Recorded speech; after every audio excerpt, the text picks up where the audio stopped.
Well, hello everyone. Hello, April. Hello, Roger. Right, so tonight, guys, we are going to have a chat with our dear April. So, first of all, let me tell you how we got to know each other, because the point is we live about 6,000 miles away. I think that's about 6 hours difference. So, over there in Chicago, it's what time is it in Chicago tonight or this afternoon? It's 4:11 right now. 4:11, and hey, guess what? It's 10:11 here in the UK, right? And I have never met April in person, not yet anyway. When I was at the last showcase, I met a guy called, what's his name again? Tawa, his name, Tawa, okay? And it was just, we were in the long queue waiting to buy some books or some coffee. I can't remember what we were waiting for. Then I got to chat with him, and we exchanged telephone numbers. And then we kept in touch, and they even mentioned about me that he had a partner in America. I said, oh, okay. And little by little, we started to have Zoom on a regular basis on a Sunday evening, 10 o'clock UK, 9 o'clock UK time to start with, and they went up to 10. Anyway, so we kept in touch, and this is how we all became friends on. Via Zoom, this wonderful tool, or other tools, but we use Zoom because we find it easy or easier. Okay. But before we go any further, guys, do not forget to subscribe to this wonderful channel. And I hope you like it. So click the like and click the subscribe button underneath. Anyway, so that's for the introduction. So, okay. And right, I know April has gone through a lot of different things in life, a lot of difficulties. You told me the other night or the other day that cancer helped you to realize a few things in life. Okay, now, can you explain that, please, to us? How did cancer help you? Because before cancer, what the type of person you were, then after? And after it, basically. Well, before cancer, I have to say that I lived life with a little bit of trepidation. I was very shy, very withdrawn. I was open-minded, but scared to try new things. And I think that's a big part of what held me back from life. So when I got diagnosed with cancer later in January of 2019, it was something of a shock, because it made me kind of realize that all that time that I had been shy and kept putting things to the side, saying that I was going to wait and I was going to do it later, I might suddenly not have that later. And that's when it flashed through my mind that I had wasted so much time on putting it to the side, being shy, trying to hold back, that I hadn't really lived my life as fully as I would have really liked to have. And it completely changed me. But I was also changed by the people that were open to me going through this. I had Tower next to me on my side, through the whole thing. My family, of course. Roger, you were there all the time for me to speak to. And I have to say that going through the journey of cancer was hard, because when you have a bald head as a woman, when your hair falls out, that is something. It lets you know you're really going through a journey. It made me also have another point of view where beauty is really from within, which a lot of us don't always see. And it also helped me to be a better person, I think, in a lot of ways, to kind of open my eyes to things that I wouldn't have always seen, at other times, because I was kind of blinded by what I was doing at that time, my interests and everything. But I changed. I made my way through cancer. It was a hard journey. It took a whole year, but everybody stayed with me throughout the whole year. And when I came out through the other end, I really was a changed person. I don't let life hold me back anymore. But that's fantastic. So that's really, really good. So you beat cancer, so that's extraordinary. And that's probably, so that's a great change. So, it did help you to change actually for the better, really. That's what I get from your message. Oh, yes, yes. I believe that I can see more about other people, and I see more into things and other people than I did before, because I kind of am stopping to smell the coffee, so to speak, instead of in a big rush just to get through everything like I was before. Mm-hmm. Right. Okay, but that's fantastic. So really now and then now obviously the whole world is going through an unprecedented crisis, as we all know, with the coronavirus.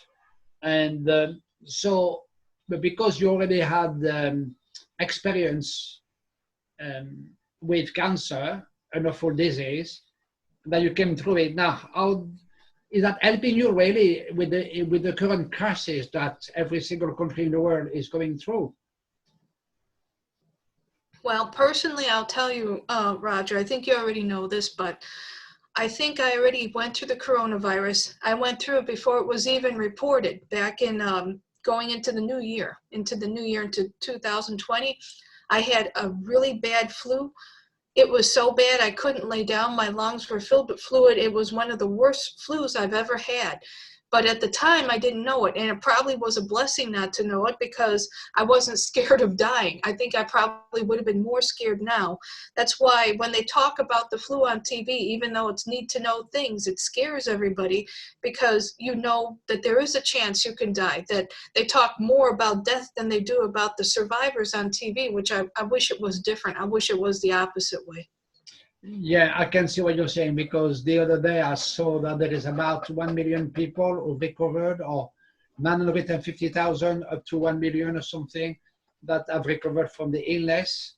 And maybe, yeah, I know it's difficult to find the right balance. Maybe if they did say that, yeah, I would rather concentrate personally on the positive. Yeah, that so many people have survived, like let's say 1 million people, which is about right at the moment.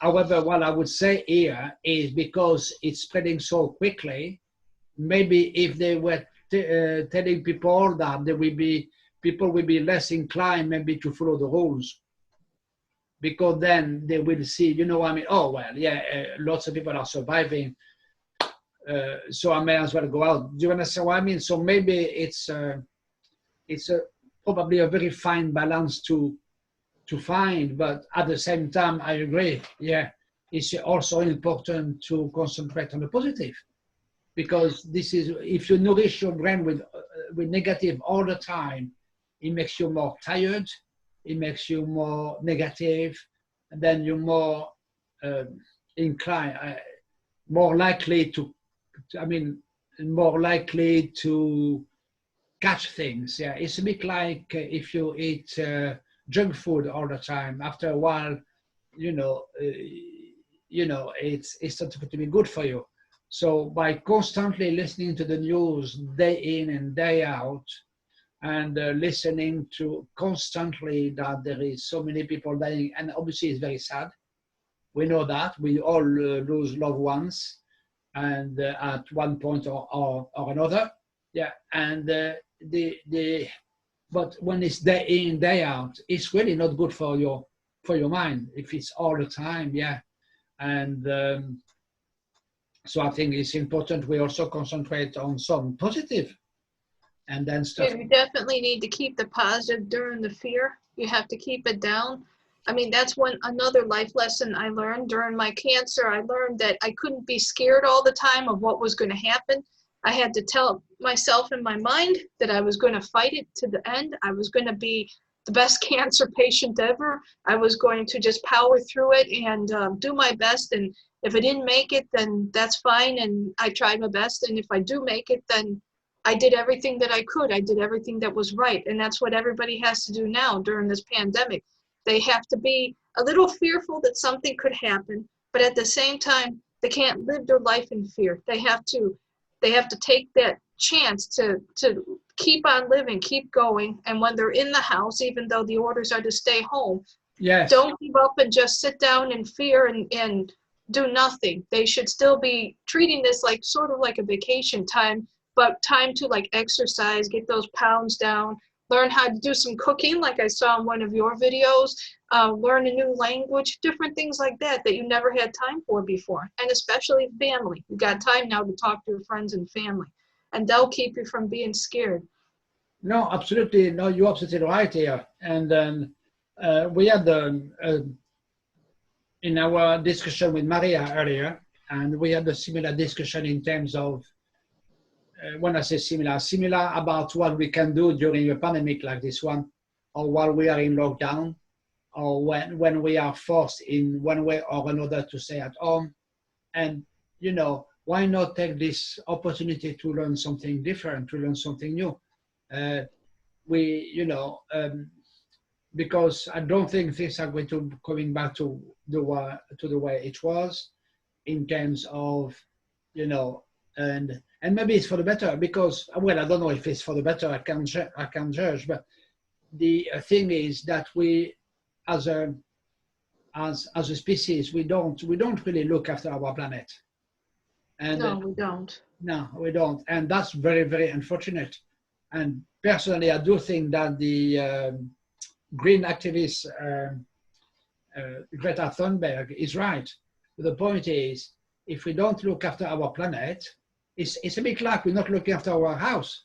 If we don't look after the house where we live in, we are going to get all sorts of things in it. That's the truth, yes. And then really, this planet where we run now, where we live, is our house. Is the humanity, is the species house. It's our species house. And then with all the wildlife and all the other species, right? But if we don't look after this house, nobody else is going to do it for us. So at some point, it's going to react to what we're doing to our Mother Earth. And then, so now at the moment, a lot of politicians, not to name the one, but they keep blaming each other. Yeah, and then what's that going to achieve? Absolutely nothing. And so it's a shame that we have got people like that in power, but that's just my opinion. And so I'm not here to point the figure at a particular name, but I think you probably guessed who I meant. But anyway, what's the point of doing that? The blaming game is losing a lot of energy, spending a lot of negative energy and stuff like that, rather than putting all our effort in a common goal, which is to look after this planet, which is to beat this virus, which is to be prepared for any other possibility in the future of other pandemic and stuff like that. Just because we are going to beat this virus doesn't mean there won't be any other illnesses out there somewhere in the universe and on this planet. That's true. The Earth turns around and there is some kind of illness coming at you, like somewhere in the future. Humanity has to be prepared. We have to not take it like lightly that nothing will happen, because something could happen. This pandemic, it's unprecedented, and it happened. It took everybody by surprise.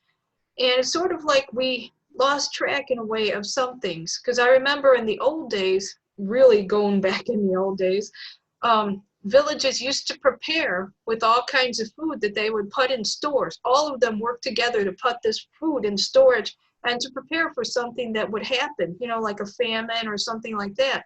We got so used to having everything just available anytime we want that we decided we could all do our own lives, go about our own ways, not think too much about other people or helping one another as much as we used to in the old days. And I think that comes back to bite us, when we don't expect it. Yeah. Yeah, and that's very true. I agree with you there. And so I think now, actually, that's interesting what you just said, because I did a recording with a nice young lady from the ICA, from the International Coaching Academy, a course I am on too. And her name is Natalie. And we had actually a chat. I put the video on, and you watched that video. And I had a chat with her on for about 25 minutes or so, and it was very good. But I said at the same time, if things had been staying the same, and I would have carried on going down to Liverpool on a Monday or Tuesday, and she was there as well on a Monday or Tuesday. But I don't think the chat we had on Zoom and that I put in the Facebook group that she created, I don't think that discussion on Zoom would have happened. John, who runs the International Coaching Academy, is doing a wonderful job in bringing people together. I think that's really good. And I think now people are starting doing that. Well, some of us, not everyone, but obviously, anyway, he's doing a great job. Okay, and I think it's good because I feel we can achieve more when we collaborate with people. And then personally, I don't like the confrontation bit and stuff like that. That's something I do not like, but that's another topic altogether. But what I'm trying to say is that despite the problems we are going through, and obviously it's difficult, nobody can pretend that it's easy. I don't pretend it's easy. I don't want to do that, okay? But at the same time, it's bringing people together in a difficult situation. And hopefully we are going to carry on with that kind of spirit afterwards. I hope so too. Yeah, that most people, because I'm sure not everyone will do it, but most people will carry on working together and help each other. Yeah. So for example, when I suggested she could come on one of my Zoom and then do a video on that I put on my YouTube channel. So please subscribe, don't forget. It's put in there, yeah. And when I suggested that, she actually said, it's great you asked me to have a chat with you. And it really took me out of my comfort zone. But as a result of that, with something I didn't know, she's good at marketing. And I need help with marketing. I need help with promoting the channel I am trying to, I want to develop to as far as I can, basically, yeah. So hey, you're going to be great at the marketing. You know why? Because people just need to discover these videos that you're doing. You're doing an awesome job. I loved all your videos, and I've watched every single one, and people are just going to enjoy it. So if you're watching this, don't wait. Subscribe, you know, get down there, click the red button. Don't miss anything, because you'll have a lot of fun along the way with Roger. Well, thank you. I appreciate that. Thank you for your support. I do really appreciate it. So this video, so really it was really a great, because I didn't know she was in marketing. I had no idea whatsoever. Even though when we go to Liverpool, people work in pairs and stuff like that. But sometimes we don't pick up on little things, and we tend to go, every one of us tend to go their own ways, you know, in a normal situation. But this one has brought us better. It's like our neighborhood here. It's some nice gesture. Now, I've given vegetables, my neighbor across the road. Once I had given vegetables for about four weeks now, once a week, and which is great. Yeah, and then knock on the door, get a bar from a distance, put it there, and then and then next door as well, one night, because I do stay in this house quite a lot. My neighbors here down behind me, I was upstairs, you know, I was washing myself, and I heard a big knock on the door, and I said, "Oh, what's that?" So I just ignored it, and then I heard another big noise. Okay, I'll go down, open the door. My neighbors, they had a barbecue, so he brought me some sausages and stuff like that. "Oh, thank you very much." He said, "We're worried about you. We don't see you." No, I'm fine. Thank you very much for asking. That's great. And so I had that for my dinner in that evening. Well, when I said he knocked on the door about 4 or 5 o'clock, I think it was, yeah. And I was just upstairs, just you know, chucking some water on my face and stuff like that. Yeah. And so no, I think that was great. And this a little gesture, but that are good. And I hope this spirit is going to carry on afterwards. Beyond me too, because you know, one of the odd things that I found is that a lot of times people do have goodness in their heart, but we don't tend to communicate as much until the holidays, even with our own family. A lot of times we don't communicate as much until the holidays come around, and Christmas makes everybody's good spirit come out. You're suddenly thinking about each other because you want to give gifts, you want to surprise the person, you want to let them know that they're important in your life. But then the whole rest of the year, we're still in each other's lives, but we're not as together as in that moment during the holiday. I think the coronavirus has pushed us all to be together, and it's under kind of a bad circumstance, which I wish it wasn't, but it has shown a lot of people that they have good things in them. It shows the best of people, how they're reaching out to help one another during a crisis. And some people, I've seen them coming together to form charities out of nothing to help people that they don't know, just out of the goodness of their heart. It shouldn't be only at Christmas, it should be all year long. Oh yeah, I agree with you. I mean, I mean, that's probably because we were all used to a certain way of life that we took for granted. That, you know, everything we care about until the end of our life and stuff like that, you know. And but unfortunately, something happened like this. It's quite something, isn't it? And Yeah. nobody expected it.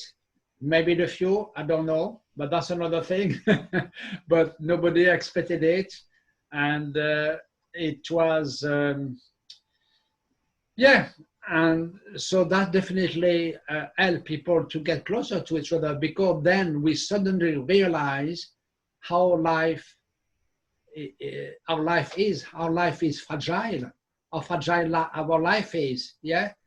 Then suddenly we realize, hang on a minute, I am not on this planet forever. Right, okay, hang on. And then it probably helped people to rethink about their own values. I know how that is with going through cancer, so I know the fear that everybody is living through.